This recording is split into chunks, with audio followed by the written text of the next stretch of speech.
제가 365일 체지방률을 낮은 체지방률 유지할 수 있는 이유 중에 하나는 이 팁 진짜 여러분 대박이에요 진짜. 여러분들 안녕하십니까, 할창TV입니다. 오늘은 게스트 한 분을 모셔왔습니다. 제가 개인적으로 굉장히 좋아하는 채널 썬3 5스타의 썬3 형님입니다. 제가 놀란 게 썬3 형님 유튜브 가시면 아시겠지만은 세계 최초인가요? 네, 세계 최초. 세계 최초죠. 키로제닉 식이요법을 통해서 피트니스 대회에 나간 선수 중에서 전 세계 최초라는, 물론 비공식적이지만 아직까지 그 키로제닉으로 대회를 나가는 사람들은 본 적도 없어요. 내추럴 대회에서 2위를. 네. 첫 대회. 네, 첫 대회 보충제도 안 먹는. 와, 이거는 내추럴. 진짜 놀랄 노짜인 거예요. 진짜로. 저 처음 봤어요. 그래서 진짜 놀라운 거는 체지방률 6%에서 8% 정도? 원래는 한 5에서 7%를 항상 유지하는데 네. 요즘 조금 쪄서 한 8%대인데 다시 한 다음 주면은 7%, 6%로 가지 않을까. 대회 뛰시는 것도 뭐 거의 뭐 다이어트가 거의 필요 없었겠는데요. 그죠? 네, 그냥 저는 이미 대회를 뛰기 3주 전부터 준비가 다 돼 있었고요. 네. 그 전에는 이미 체지방률이 뭐 그렇게 높지는 않았기 때문에 한 2주 정도 좀 더 1, 2kg, 2% 정도 빼고 그다음에 수분 조절을 혼자 한번 해보고 3주를 계속 이제 갖고 갔죠. 놀라운 게 저도 대회를 2번 정도 뛰어봤는데 이 대회가 다가올수록 사람이 그냥 몰골이 많이 아니. 그죠.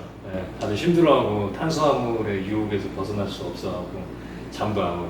탄수화물 안 먹다 보니까 굉장히 예민해져가지고 네. 또 결국엔 또 대회 막판에는 꼭 이렇게 신경에 날을 세워서 싸우게 되는 경우도 굉장히 네. 많더라고요. 근데 형님은 안 그러셨죠?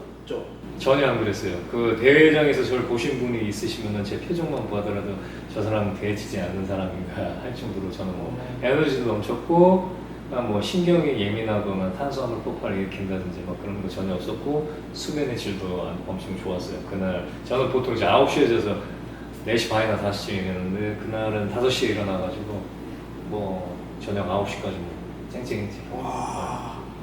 제가 365일 체지방률을 낮은 체지방률 유지할 수 있는 요인 중에 하나가 바로 채소, 식이섬유예요. 체지방의 그 낮은 비율로 이렇게 유지를 하시면서 이제 1년 내내 계시는 게 원래 그 외비업이라 해가지고 좀 체지방이 안 끼는 체질이셔서 그게 가능하지 않았을까라는 그런 의문이 좀 드는데. 많이 먹고 살이 안 찌는 사람과 적당히 먹고 혹은 적게 먹고 살이 찌는 사람들은 우리가 이제 뭐 외배업이다, 중배업이다, 내배업이다 이렇게 얘기를 하는데 그것보다도 장내 미생물 과학에서 최대한 뭐 자세하게 디테일하게 설명 가능한 핫한 과학 분야가 있거든요. 네. 예를 들면은 이제 우리 장 내에는 좋은 균과 나쁜 균, 물론 이렇게 나누는 거는 잘못된 거지만 대표적인 균들이 있어요. 페르메쿠테스나 박테리오데테스라는 의강균, 후벽균이라는 게 있어요. 뭐 어렵지만 그냥 좋은 균, 나쁜 균이라고 생각을 해두시면 될 것 같아요. 근데 이 좋은 균의 역할은 내가 많이 먹어도, 예를 들면 탄수화물 많이 먹으면 혈당이 올라가고, 혈당이 올라가면 인슐린 호르몬이 올라가죠. 네. 인슐린은 유일하게 지방을 합성하는 호르몬이에요. 물론 코르티솔도 있지만. 그래서 탄수화물을 잘 제한하면은 체지방이 빠지긴 해요. 네. 그렇잖아요. 네. 그죠? 근데 좋은 균은 탄수화물을 좀 많이 섭취하더라도 쉽게 빨리 살을 찌게끔 안 만들어요. 그래서 어떤 분들은 많이 먹어서 살이 안 찌는 것을 그 균, 장내 미생물을 통해서 설명이 가능해서. 와. 그래서 저는 그런 균들을 많이 번식하게끔 많은 것들을 관리를 하죠. 진정한 체질 개선이네요. 굉장히 과학적인 방법으로 해가지고 본인의 몸을 리빌드하는 거죠. 개조시키는 거죠, 말로. 네. 살이 안 찌는 체형으로. 그죠. 근데 와. 이제 그 방식을 우리는 진짜 음식으로 찾는 거죠. 와. 무슨 되게 보충제라든지 아니면 뭐 의약품이라든지 그런 게 절대 아니라는 거죠. 어떻게 보면 우리가 쉽게 접할 수 있는 음식들이 그렇죠. 할 수 있는데 네. 그거를 우리는 몰라서 못할 뿐이죠. 먹방 TV 보면은 공중파 방송에서 연예인들이 케이크라든지 피자, 빵 그런 데 열광하지 채식 같은 게 나오면은 아예 그냥 무시하죠. 풀떼기라고 표현. 풀떼기. 근데 절대 그렇지 않아요. 채소에는 정말 좋은 이점들이 있어요. 채소를 많이 섭취해야지 체지방 감소에 도움이 돼요. 야채를 얼마나 드세요? 저는 잠깐 제가 한번 맞춰볼까요? 식당 레시피 구성에 보통 먹는 게 예를 들면 뭐 오이 있겠고 파프리카라든지 아니면 뭐 뭐 브로콜리 정도 조금. 근데 그 양이 이만큼. 아 맞아요.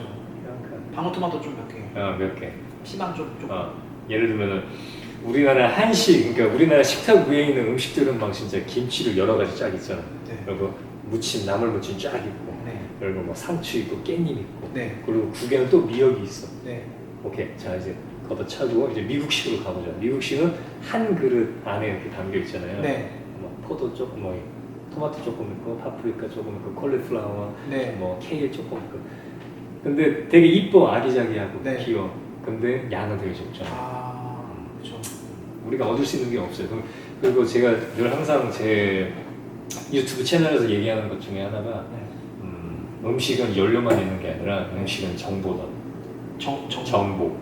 음식 안에 정보가 담겨 있어. 우리가 좋은 걸 먹으면 몸이 건강해지겠죠. 하지만 나쁜 걸 먹으면 안 좋아지잖아요. 네. 안 좋아지잖아요. 네. 예를 들면 초콜릿 2000칼로리를 먹는 거나 아니면 뭐 콜리플라워라든지 브로콜리 2000칼로리를 먹는 거랑 뭐 달라지겠죠. 네. 그런 거예요. 그래서 최근에는 제가 영상을 올린 것 중에 있는데 그거 비만 잡는 끝판왕이라는 제목이 달렸거든요. 그래서 식이섬유에 관련된 어떤 과학 논문을 제가 링크하고 그 관련된 설명을 하는 거니까 혹시 관심 있으신 분들은 저희 채널에 들어오셔서 한번 확인해 보시면 큰 도움 되실 거예요. 그리고 내가 식이섬유를 섭취하고자 하는 어떤 동기 유발도 강화가 되실 거예요. 단지 채소는 좋아. 토끼 새끼가 먹는 거지만 거기에서보다도 좀 더 어떤 개념을 더 확장시켜 줄 수 있지 않을까 생각이 들어요. 제 제안이. 와 그럼 유산소를 타는 것보다 채소를 더 많이 먹는 건 나을 수도 있죠. 저는 트레드밀 올라가 본 적이 없어요. 진짜요? 네. 6%대를 1년 내내 유지하시는데 트레드밀을 한 번도 안 네, 돌아가셨다고? 굳이? 좀 제 말이 거짓말이면은 너네도 바디스페이스 한번 물어보세요. 아무 사람들이나 내가 트레드 위에 올라가서 뛰는 걸 본 적이 있는 사람. 물론 이제 제가 하루 동안에 집에서 헬스장 왕복하는 거 이제 거리로 보면은 한 10,000보 정도는 되는데 근데 그걸 운동 삼아서 하는 거는 아니고 그냥 뭐 건강, 걷기는 좋거든요. 특히 이제 오래 걸으면 뇌 BDNF라는 뇌를 성장시키는 신경 영양인자가 이렇게 나와요. 그러니까 오래 걸으면 걸을수록 치매로부터 멀어질 수도 있죠. 근데 나는 걷는 걸 다이어트 목적으로 하지는 않아요. 영양이 제일 중요한 거든. 그러면 저는 당장 야채를 많이 먹어야겠네요. 채소를 먹어라. 채소. 그리고 또 다른 혹시 방법이 있나요? 제가 체지방률을 유지하고 이 혈관을 뚜렷하게 관리할 수 있는 이유는 바로 수면이에요. 특히 수면의 질. 제가 지금 체지방이 약 한 8%인데 그래도 지금 보이시나요? 이 혈관들이? 혈관? 약을 안 썼어요. 제가 장담컨대 약 절대 안 쓰시는 그리고 저는 한 보통 이제 6% 정도 되면 혈관이 더 많고 제 인스타그램이라든지 제 유튜브에서 확인할 수가 있어요. 또 예를 들면 이제 최근에 약투에서 어떤 그 비내추럴인이 혈관은 성장 호르몬을 맞아야 된다고 나오는데 절대 그렇지 않아요. 여러분 성장 호르몬은 우리도 다 나와요. 예를 들면은 성장 호르몬의 60%는 수면 잘 때 나오거든요. 잠도 뭐 몇 시에 자냐가 더 중요해요. 6시간, 7시간을 자더라도 내가 새벽에 자냐 아니면은 해가 지는 거예요. 원래 자야 될 시간대에 자야 되는 거예요. 예를 들면 10시. 과학적으로는 10시부터 새벽 2시에 우리 하루 총 성장 호르몬을 확보하는 그 시간대가 거기에서 제일 많이 나와요. 60%.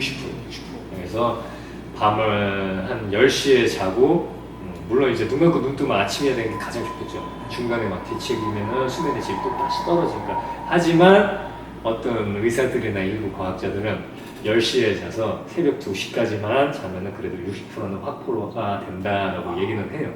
네. 어떤 분들은 이런 설명을 해요. 그러면은 내가 11시에 혹은 12시에 자서 8시간 자면은 어떠냐 하는데 8시간을 푹 자더라도 저는 확실히 10시에 자는 게 성장 호르몬을 확보하는 게 많아지지 않을까라고. 그러면 형께서 말씀하신 채소랑 이제 잠 이렇게 말씀하셨고 또 혹시 또요? 마지막 하나 너무 많은데. 마지막 딱 썸네일에 3가지로 해서 2가지는 너무 좀 어려워가지고 3가지 정도는 해야 될 것 같아요. 지방 섭취. 지방 섭취는 체지방에 독이 된다고 그쵸. 엄청나게 알고 계시는데 지방 섭취. 네, 키로제닉을 하시는 분들이라든지 뭐 그냥 탄수화물 섭취하고 일반식 하시는 분들 뭐 대상에 따라 달라질 수 있냐라고 생각할 수 있겠지만 다 포함이 돼요. 특히 대부분의 바디빌딩 하시는 거나 아니면 특히 다이어트 하시는 여성분들도 마찬가지고 일반 분들이 네. 지방을 섭취 안 하잖아요. 지각은 바로 제한이 자연치의 적이라고 하니까. 근데 그렇게 하면은 아까 말한 그 경로가 열리게 돼요. 그래서 탄수화물을 더 갈망하고, 그리고 남한테 신경증적으로 부르고, 그래서 고성 수험생이라고 손가락질 지적당할 수도 있겠죠. 그래서 본인들이 이제 지방 섭취를 할 때 물론 이제 과량으로 섭취하면 안 되고 본인의 매크로스를 이제 탄단지 비율을 잘 맞춰서 적당하게 드시면 되겠죠. 그렇다고 해서 뭐 버터를 몇 g씩 막 10g, 20g 먹으면 안 되고, 아까 말씀하신 고등어에 있는 DHA나 EPA 건강에 되게 좋죠. 네. 뇌 건강에 좋은 거예요. 그래서 아이들의 우유에 있는 DHA가 첨가됐어요 하면서 식품업계가 그렇게 홍보를 하고 있죠. DHA가 되게 중요해요. 그래서 저는 뭐 닭가슴살보다도 해산물이나 생선을 주로 많이 먹어요. 그래서 여러분들이 그런 어떤 식단 레시피를 짤 때 닭가슴살만 섭취하지 말고 생선도 넣고 해산물도 넣고 그렇게 섭취하면 되죠. 왜 이거를 먹어야 되겠고 또 왜 이거를 해야 하는지에 대해 설명해 주시니까 확실히 좀 이해가 되네요. 진짜 좋은 팁 너무 감사합니다. 아 너무 많이 줬는데 이거. 근데 나 이거 상담만 하더라도 돈이 얼마나 들어요. 채널 가시면은 아마 엄청난 정보를 더 많이 얻을 수 있을 거예요, 진짜. 저는 이제 바이오 해커이면서 키로 바이오 크리에이터예요. 그리고 지금은 통합기능 영양학 컨설턴트로 이제 활약을 하고 있는데, 저의 이러저런 내용이 아니라 거기 이제 논문 링크를 제가 참고 문헌으로 다 실었거든요. 실어놨기 때문에 확실히 근거가 있고 신뢰도가 있다고 저는 생각이 들어요. 그리고 항상 과학적으로 얘기를 할 때는 그런 근거를 갖고 얘기하기 때문에 어쩜 뭐 거짓말쟁이가 될 수 없고 사기꾼이 될 수 없지 않을까. 내가 잘못된 정보를 갖고 가면은 몸에 이제 피해가 올 수도 있죠. 그죠. 그래서 저는 그런 과학적 근거를 갖고 설명을 합니다. 지켜봐 주시고 구독, 좋아요 눌러주세요. 선수리 형님 진짜 너무 좋은 컨텐츠 하고 계셔가지고 많은 구독과 좋아요 부탁드리고요. 참고로 저는 오늘 자막 여기 안 넣을 거예요. 못 넣어요. 진짜 못 넣어요. 알겠습니다. 감사합니다. 정말 감사합니다. 정말 감사합니다. 이 팁 진짜 여러분 대박이에요, 진짜.